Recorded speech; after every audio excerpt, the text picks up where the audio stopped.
جب حضور اکرم صلی اللہ تعالیٰ علیہ وسلم کا دور تھا ظاہری زندگی کا، اس وقت بیت المقدس پر عیسائیوں کا ہی قبضہ تھا.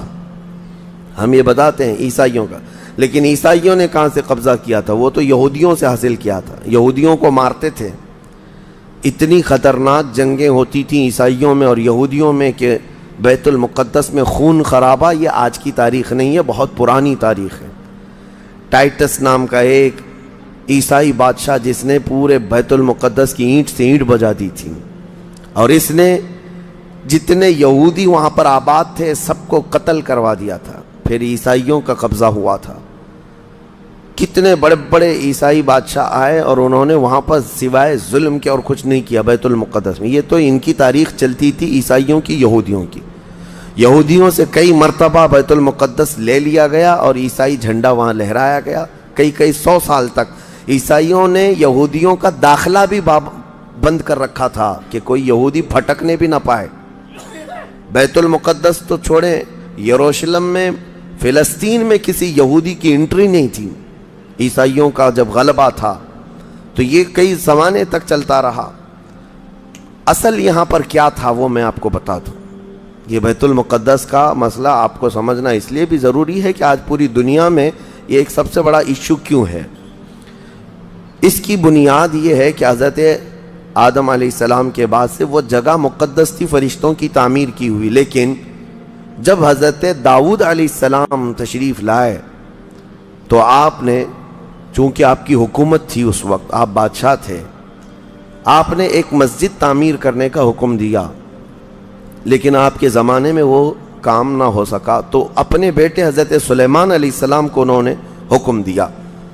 سلیمان علیہ السلام بادشاہ بھی ہوئے اور داؤد علیہ السلام کی کرسی پر بھی فائز ہوئے، اور وہ نبی بھی تھے، رسول بھی تھے، امت بھی تھی آپ کی. اور سلیمان علیہ السلام کو تو اللہ تعالیٰ نے ایسی طاقت دی تھی کہ وہ ہواؤں پر بھی حکومت کرتے اور جنات پر بھی حکومت کرتے.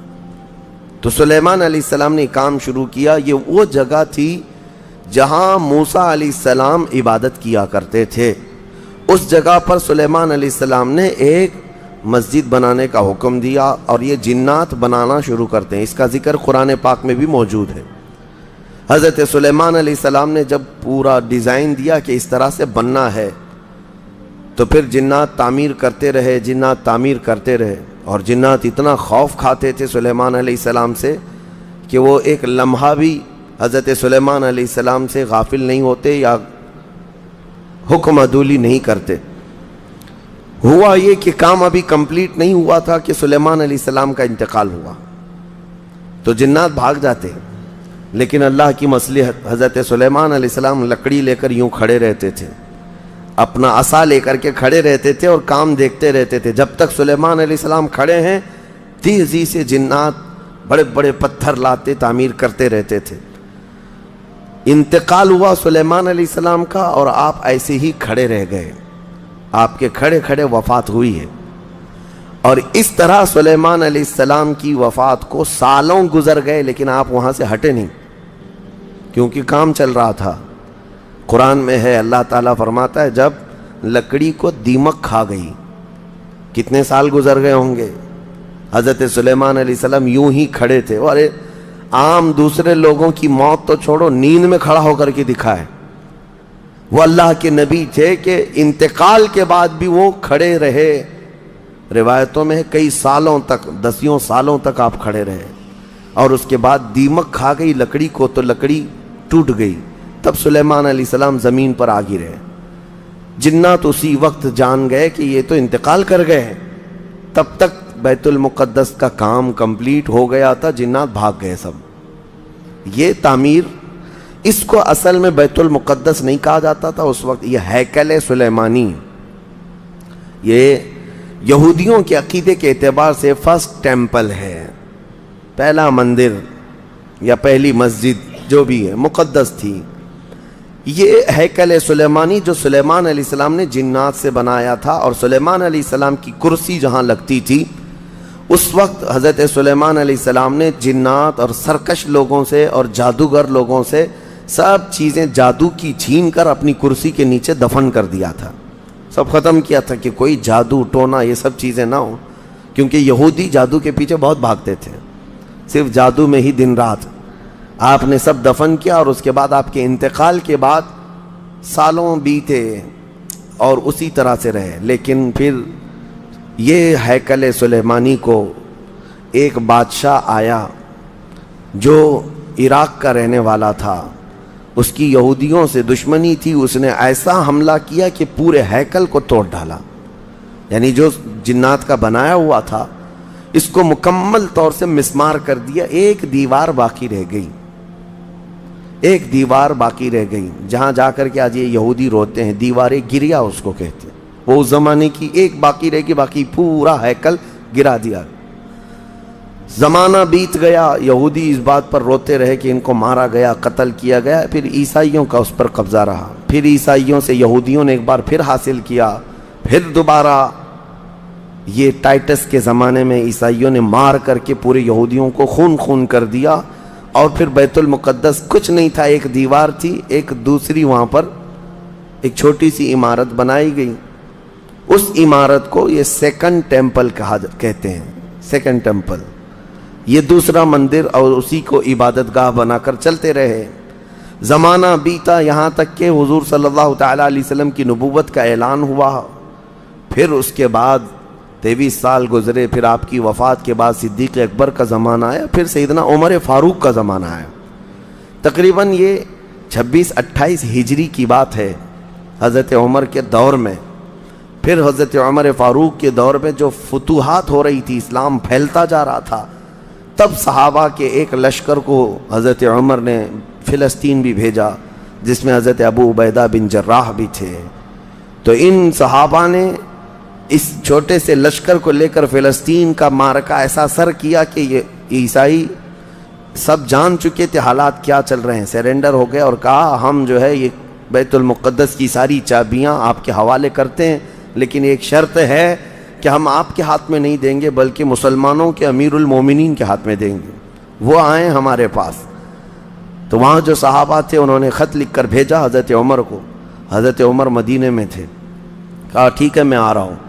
قبلہ اول مسلمانوں کے ہاتھ میں تھا، بیت المقدس آ رہا تھا، سیدنا عمر فاروق مدینے سے چل پڑے، ایک غلام کے ساتھ نکلے اور ایک سواری ہے، ایک خچر ہے، اور دونوں بھی کس انداز سے جا رہے ہیں، ایسا امیر المومنین جس کے رعب سے قیصر و کسریٰ کانپتے تھے، لڑائی کی کسی کے اندر مجال نہیں تھی، وہ ایک خچر کے سواری پر اتنا لمبا سفر طے کر رہے ہیں، وہ بھی غلام سے یہ طے کر رکھا ہے 1 میل میں بیٹھوں گا، 1 میل تو بیٹھنا، ہاں تو رسی پکڑ کے چلے گا 1 میل تک، اور اس کے بعد جب تو بیٹھے گا تو میں رسی پکڑ کے چلوں گا 1 میل تک، اس طرح سے تو سفر طے کیا۔ جب فلسطین پہنچ رہے تھے اور اس وقت لوگوں میں خبر تھی کہ امیر المومنین آ رہے ہیں، تو لوگ دیکھنے کے لیے شہر سے بھاگے بھاگے باہر آئے۔ اتفاق ایسا کہ اس وقت خچر گھوڑے پر بیٹھنے کی باری غلام کی تھی اور نکیل رسی حضرت عمر کے ہاتھ میں تھی۔ دوڑے ہوئے لوگ آئے جو نہیں پہچانتے تھے، عیسائیوں نے امیر المومنین کہہ کر اس غلام کا استقبال کیا کہ تشریف لائیں۔ تب جو صحابہ تھے وہاں پر انہوں نے پکار کر کہا نادانو، وہ امیر المومنین نہیں، رسی پکڑا ہوا امیر المومنین ہے، یہ امیر المومنین ہے۔ پہلی مرتبہ ان اعلیٰ اخلاق و کردار کو عیسائیوں نے دیکھا تھا کہ وقت کا خلیفہ کوئی گھوڑے کی رسی پکڑ کر کے بھی چلتا ہے، تو بہت متاثر ہوئے، اور اس کے بعد بنا کسی جنگ کے حضرت عمر فاروق رضی اللہ تعالیٰ عنہ بیت المقدس میں داخل ہوئے، اور ان عیسائیوں نے جو کچھ بھی وہاں پر کیا تھا اس کو نکالا۔ پھر حضرت عمر فاروق رضی اللہ تعالیٰ عنہ نے پہلی اذان دینے کا حکم فرمایا، وہ ظہر کی اذان تھی، آپ نے وہاں پر نماز پڑھائی۔ پھر اس کے بعد یہ سلسلہ چلتا رہا۔ اب اس میں تفصیل ہے، عیسائیوں کو اسی طرح ہم بھی بھگاتے، مسلمان بھی بھگاتے، جیسے یہ یہودیوں کو بھگاتے تھے، تو انہیں آج بولنا چاہیے تھا کہ مسلمانوں نے زبردستی قبضہ کیا۔ حضرت عمر فاروق کا عام اعلان تھا کہ جو یہاں پر رہنا چاہے اس کے لیے کھلی آزادی ہے، حتیٰ کہ عیسائیوں کا چرچ بھی تھا پرانا، حضرت عمر نے کہا اس کو توڑا نہ جائے، اس میں عبادت جو ہوتی ہے ان کو اپنی عبادت کرنے دیا جائے۔ حضرت عمر چاہتے تو اینٹ سے اینٹ بجا دیتے، نکال کر صاف کر دیتے، لیکن آپ نے کھلی اجازت دی، اور عیسائی ویسے ہی باقی رہے۔ 400 سال تک یہ سلسلہ چلتا رہا۔ پھر فاطمی دور آیا، یعنی بنو عباس کی خلافت ختم ہوئی۔ فاطمیوں کا غلغلہ تھا، انہوں نے خلافت سنبھالی، لیکن وہ مضبوط نہیں تھے، کمزور خلیفہ آئے، جس کی وجہ سے صلیبی طاقتیں جتنی بھی تھیں سب آ کر کے اس خلیفہ پر قبضہ جما لیا، اور بیت المقدس میں اجازت پہلے مانگ لی کہ ہمیں آنے جانے کی اجازت دی جائے۔ جب آنے جانے کی اجازت مل گئی تو پورے علاقے پر زبردستی غاصب قبضہ کر کے وہاں سے سارے مسلمانوں کو ختم کر دیا، بہت مسلمانوں کا قتل کیا۔ فلسطین کی سرزمین یہودیوں کے قتل سے بھی بھری ہے، مسلمانوں کے قتل سے بھی بھری ہے، اور یہودیوں نے عیسائیوں کا بھی قتل کیا ہے، لیکن مسلمانوں کا قتل عام کر کے یہ زبردستی فائز ہوئے ہیں کہ اس پہ بیت المقدس پر یہ قبضہ جو ہے 87 ایئرز تک چلتا رہا، 87 سال تک۔ یہ اس وقت کا المیہ تھا کہ مسلمان خلیفے تھے، گورنر تھے، بہت سارے حکمران تھے، رونا روتے تھے، لیکن کوئی آگے بڑھنے کو تیار نہیں تھا۔ کردستان کا ایک شہزادہ صلاح الدین ایوبی جو نور الدین زنگی کے شاگرد تھے اور ان کی فوج کے سپاہی تھے، ان کو یہ روزانہ خبریں تھی کہ بیت المقدس میں سب کچھ اجاڑ دیا گیا ہے، مسلمانوں کی اذان بند ہے، وہاں نہ جمعہ کا خطبہ ہو سکتا ہے، نہ ہی عبادت کے لیے وہاں پر نماز پڑھی جا سکتی ہے۔ ایک دن گزر رہے تھے، انہوں نے ایک لکڑی کا ممبر بنوایا اور پھر عزم کر لیا کہ یہ ممبر میں بیت المقدس میں رکھ کر کے رہوں گا اور اس سے خطبہ دیا جائے گا۔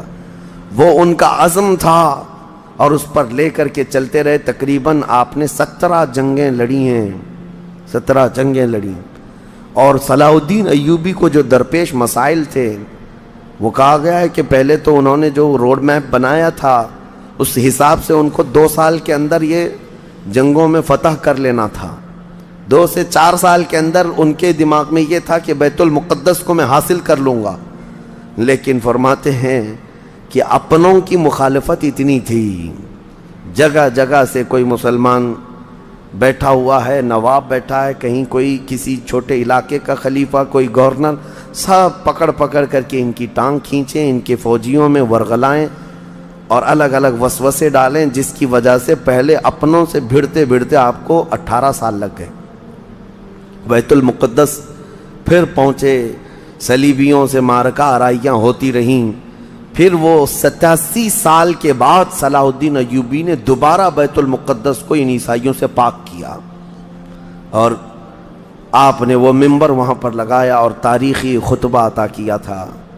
اس کے بعد وہ بیمار ہو گئے صلاح الدین ایوبی رحمۃ اللہ تعالیٰ علیہ۔ 17 جنگیں جس نے لڑیں، اور عیسائی آج بھی صلاح الدین کے نام سے ڈرتے ہیں، اور بہت سارے تعریف بھی کرتے ہیں کہ ایسا جرنیل ہم نے دیکھا ہی نہیں دنیا میں صلاح الدین ایوبی کی طرح۔ وہ خون کا پیاسا نہیں تھا، وہ امن کا پیاسا تھا۔ کتنے تو قیدی ایسے آتے تھے جن کو وہ صرف ایگریمنٹ کر کے آزاد کر دیتا۔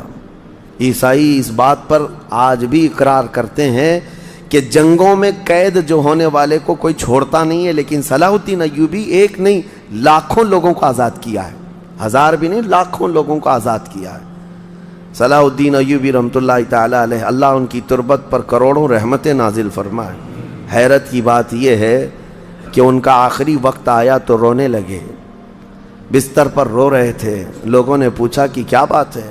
صلاح الدین ایوبی کہتے ہیں میں نے منت مانگی تھی اللہ سے کہ اے اللہ بیت المقدس فتح ہو جائے تو میں حج پہ جاؤں گا۔ کہا تو پھر کیا ہوا؟ کہا میرے پاس اتنے پیسے نہیں ہیں کہ میں حج کر سکوں۔ یہ وقت کا وہ عادل حکمران جس کی تاریخ عدل سے بھری ہوئی ہے، لیکن یہ بھی تاریخ ہے کہ مال لوٹ کر کے اگر اپنا محل بنایا ہوتا تو صلاح الدین کے بہت سارے آج محلات ہوتے، لیکن وہ آخر وقت بستر پر اس غم سے رو رہے تھے کہ میرے پاس حج پہ جانے کے لیے پیسے نہیں ہیں، جس کے زیر نگیں کتنے علاقے آتے تھے اس وقت، بہت سارے علاقوں کا وہ خلیفہ۔ لیکن میرے عزیزو، اسلام کی سچی تاریخ ایسے ہی خلفاء سے ہے، ایسے ہی خلفاء سے نظام ہے۔ پھر یہ زمانہ چلتا رہا، تقریباً 800 سال گزر گئے، 1921 آیا، 1921، یہ جو گزری ہوئی سینچری ہے ابھی ہماری، یہ فرسٹ ورلڈ وار جب ہوئی، پہلی جنگ عظیم، اس جنگ کے دوران یہودیوں نے زبردستی اجازت مانگی برطانیہ کو ثالث بنا کر کے، کیونکہ جب ترکی کی حکومت ختم ہو گئی، جس کو خلافت عثمانیہ کہا جاتا ہے، جب وہ کمزور ہو کر گر گئی، کیونکہ ان کا دبدبہ تھا، یہ آخری خلافت ہے جو زمین پر تھی، اگرچہ خلافت کے نام سے جو مشہور رہی، تو حضور صلی اللہ تعالیٰ علیہ وسلم کی وفات کے بعد سے لے کر یہ ترکی کی خلافت عثمانیہ تک اس روئے زمین پر خلیفہ ہر زمانے میں کوئی نہ کوئی رہا، لیکن 1921 سے لے کر 1921 سے لے کر اب کا زمانہ آ گیا 2023، اتنے سال، 100 سال گزر گئے، پوری دنیا میں اب کوئی خلیفہ مسلمانوں کا نہیں رہا۔ بادشاہ تو بہت سارے ہیں، امیر المومنین اور خلیفہ کے نام سے اس روئے زمین پر اب کوئی نہیں۔ ان ظالموں نے ہماری خلافت کے نظام کو مار ڈالا، ختم کیا، خلافت کو زمین سے ختم کیا۔ اب لوگوں کو نیا لگتا ہے کہ خلافت کا مطلب کیا ہے۔ خلافت ایک نظام ہے، پورا نظام ہے۔ جب ڈیموکریسی ایک نظام ہے، کمیونزم ایک نظام ہے، تو اسی طرح سے خلافت جو ہے میرے مصطفیٰ کے نظام کا نام ہے۔ جب یہ ختم ہوا تو پھر 1921 میں یہودی جگہ جگہ سے جو مارے گئے تھے، اس وقت جرمن سے بھگائے جا رہے تھے، جینوسائیڈ کیا گیا تھا یہودیوں کا، جرمن میں مارا جا رہا تھا، تو ان کے اوپر دنیا والوں نے چنتک بیٹھک جس کو کہتے ہیں رحم کرنے کا، کئی مرتبہ بیٹھکیں ہوئی، بڑے بڑے لوگوں نے کہا یہودی پوری دنیا میں مارے جا رہے ہیں اور یہ مظلوم ہیں، ان کو کہیں پناہ دی جائے۔ پناہ دینے کے لیے جب بات آئی تو فلسطین کا ایک چھوٹا سا علاقہ 4000 یہودیوں کو رہنے کی اجازت دی گئی۔ 1921 سے 4000 یہودیوں کو رہنے کی اجازت دی گئی، اور پھر جب وہ 4000 یہودی رہے تو بڑھتے بڑھتے دنیا بھر سے لوگ ہجرت کر کے یہودی وہاں جاتے رہے، اور تقریباً 1947 جب ہمارے ہاں آزادی کا مسئلہ چل رہا تھا، تب تک یہودی جو ہے لاکھوں کی تعداد میں وہاں جمع ہو چکے تھے، اور جمع ہو کر کے ان لوگوں نے، اور اسی وقت ہٹلر کا دور بھی ختم ہوا تھا، اور ہٹلر نے ان کو بہت مارا تھا، جس کو ہولوکاسٹ کہا جاتا ہے، اور بہت زیادہ ظلم کیا تھا۔ تو یہ سب بھاگ کر کے فلسطین میں جمع ہوئے، اور پھر ایک ایگریمنٹ سائن کروا لیا گیا دنیا کی بڑی بڑی طاقتوں سے کہ یہ اسرائیل ایک کنٹری ہے۔ فلسطین کو 2 حصوں میں بانٹ دیا گیا، آدھا عربوں میں، آدھا یہودیوں میں، فلسطین کے 2 حصے کر دیے۔ تو آدھا یہودیوں کو ملا تو ٹھیک ہے، لیکن اس کے غصے میں عربوں میں جنگ شروع ہوئی۔ 1948 کے بعد پھر جنگوں کا آغاز ہو گیا، جارڈن، سیریا، مصر، ان لوگوں نے اسرائیل کے ساتھ، انہوں نے نئی کنٹری کا نام اسرائیل رکھا تھا، جنگ کیا۔ جب جنگ کرتے رہے، اسرائیل اپنے پیر پھیلاتا رہا اور آگے بڑھتا رہا، کیونکہ اس وقت ان عربوں کے اندر یا جدید ہتھیار نہیں تھے۔ اسرائیل کو فلی طور پر امریکہ کا سپورٹ تھا، UK کا سپورٹ تھا، یورپ کا سپورٹ تھا۔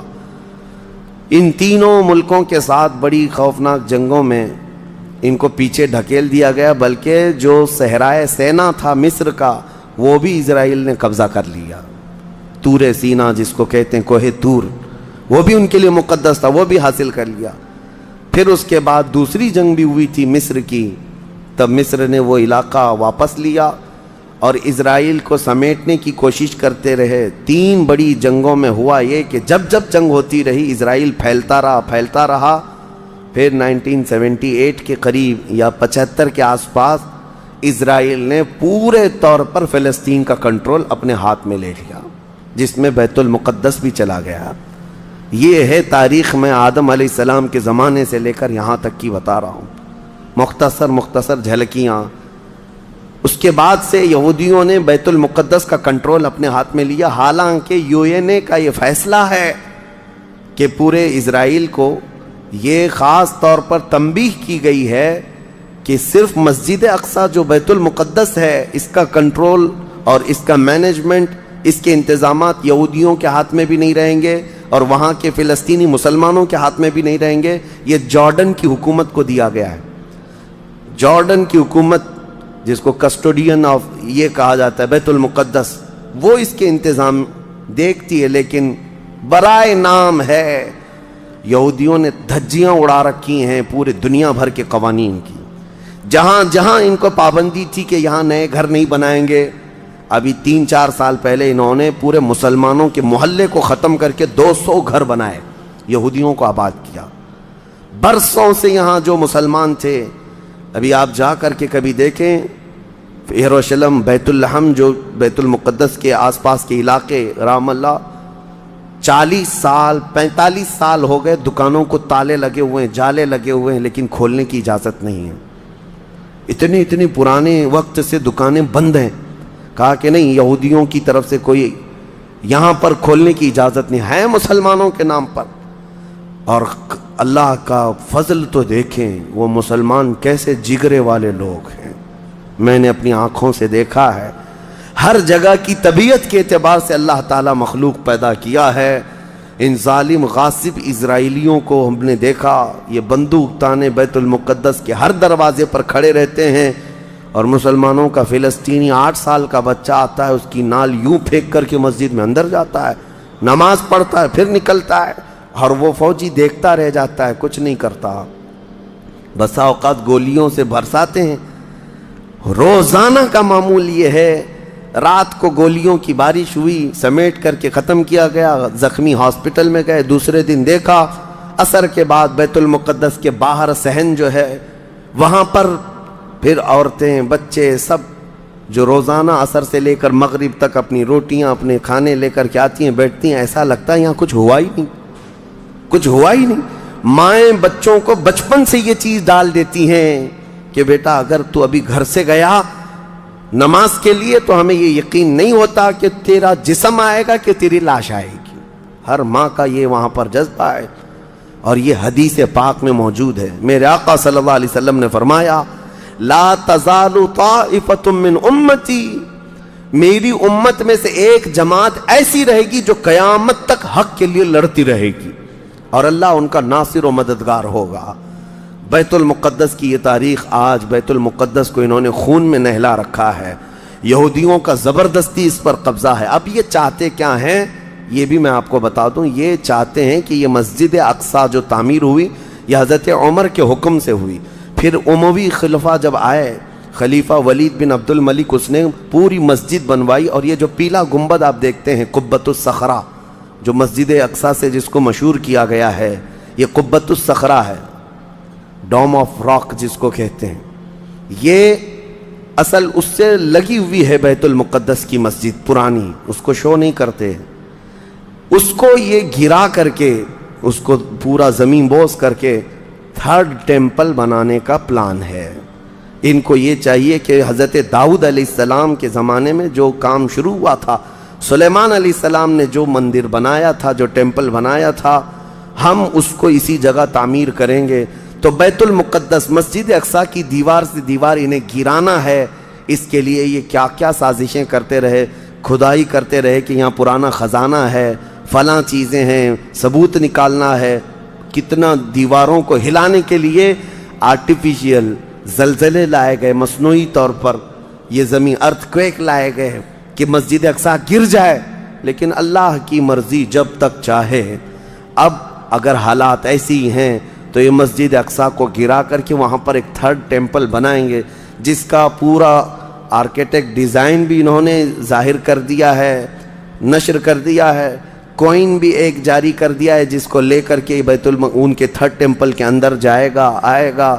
یہ 2017 کی بات میں بتا رہا ہوں، پوری تیاریاں کر لی گئی ہیں۔ اب دیکھا گیا ہے کہ مسلمان ہر جگہ سے سوئے ہوئے ہیں، اب کوئی بھی اٹھتا نہیں ہے۔ عربوں کے منہ میں تو انہوں نے اپنی زبان رکھ دی ہے، عرب اب بولنے کے قابل نہیں رہ گئے، اور بغل کے جو دیش لڑے تھے پہلے، مصر، سیریا، جارڈن، آج ان کی حالت کیا ہے؟ وہ خود خانہ جنگی میں مبتلا ہیں، آپس کی لڑائیوں میں مصروف ہیں۔ اسرائیل کی غنڈہ گردی اور دادا گیری اس حد تک بڑھ گئی ہے کہ اسے آس پاس کسی کا خوف نہیں۔ ہاں اگر کچھ بولتا ہے تو کبھی ترکی بولتا ہے، ہاں اس کو اپنے اس ملک کے لیے سب سے بڑا خطرہ محسوس ہوتا ہے تو ایران ہے۔ ایران کو اس نے سعودی سے ایسا لڑا کر کے رکھا ہے کہ وہ آپس میں جنگیں کرتے رہیں۔ اسی لیے ابھی ایران اور سعودی کا پیس معاہدہ ہوا، ایگریمنٹ ہوا، تو سب سے پہلے نیند حرام ہو رہی ہے اسرائیل کی کہ یہ اگر دوست ہو گئے تو میرا کیا ہوگا، میری حفاظت کیا ہوگی۔ اسرائیل حماس کو مدد کرتا ہے، جو غزہ میں ایک علاقہ باقی رہ گیا مسلمانوں کا جو فلسطین کے اندر ہے، جو آج تک لڑ رہے ہیں، آج تک راکٹ داغتے ہیں، اسرائیل کے ساتھ لڑتے ہیں۔ 20,000 کی تعداد ہے وہ بیچاروں کی، 20,000 کی تعداد ہے۔ اب یہ تاریخ اس طرح سے بتائی جاتی ہے، نیوز اس طرح کی ہے، اسے حماس کو اسرائیل مدد کرتا ہے، فلاں مدد کرتا ہے، جو بھی مدد کرتا ہو ہمیں اس سے وہ نہیں، لیکن ایک حق جماعت قیامت تک حق پر قائم رہے گی اور بیت المقدس کے لیے لڑتی رہے گی۔ پھر وہ دن آئے گا جب میرے آقا صلی اللہ تعالیٰ علیہ وسلم کی حدیث پاک ہے، خراسان سے ایک جماعت نکلے گی، خراسان سے ایک جماعت نکلے گی۔ خراسان پہلے کے دور میں رشیا کا کچھ حصہ، افغانستان کا کچھ حصہ، ایران کا کچھ حصہ، ایک پورا بڑا نقشہ ہے، اس کو پرانا خراسان آپ دیکھیں گے۔ خراسان سے ایک جماعت نکلے گی، ان کے ہاتھ میں کالے جھنڈے ہوں گے۔ میرے آقا نے فرمایا وہ اتنی تیزی سے نکلیں گے کہ دنیا کی بڑی سی بڑی طاقت ان کا راستہ نہیں روک سکے گی، اور وہ سیدھے جھنڈے لے جا کر کے بیت المقدس میں نصب کریں گے، اور پھر اسلام کا پرچم وہاں سے بلند کیا جائے گا۔ یہ قیامت کے قریب ہونا ہے۔ اب میں اس بات پر اپنی گفتگو ختم کرتا ہوں۔ دعائیں تو ہیں کہ اللہ تعالیٰ بیت المقدس کو آزاد کرے، لیکن یہودی جتنے دن ناچتے رہیں گے، دندناتے رہیں گے، ایک دن آنا ہے دنیا اوپر سے نیچے ہو جائے، نیچے سے اوپر ہو جائے، مگر میرے مصطفیٰ کا فرمان ہو کر رہے گا انشاءاللہ، اور غلبہ اسلام آ کر رہے گا۔ آج یوم القدس کے طور پر پوری دنیا میں یہ بات منائی جا رہی ہے۔ میں بچوں میں یہ انفارمیشن نقل کرنا چاہتا ہوں کہ بچوں یاد رکھو ہمارا بیت المقدس سے کیا رشتہ ہے، ہمارا کیا تعلق ہے، اور ہمارے لیے وہ کتنی عظمت والی جگہ ہے۔ اس لیے کہ آپ ہندوستان میں ہیں، دور دراز ہیں، کہیں پر بھی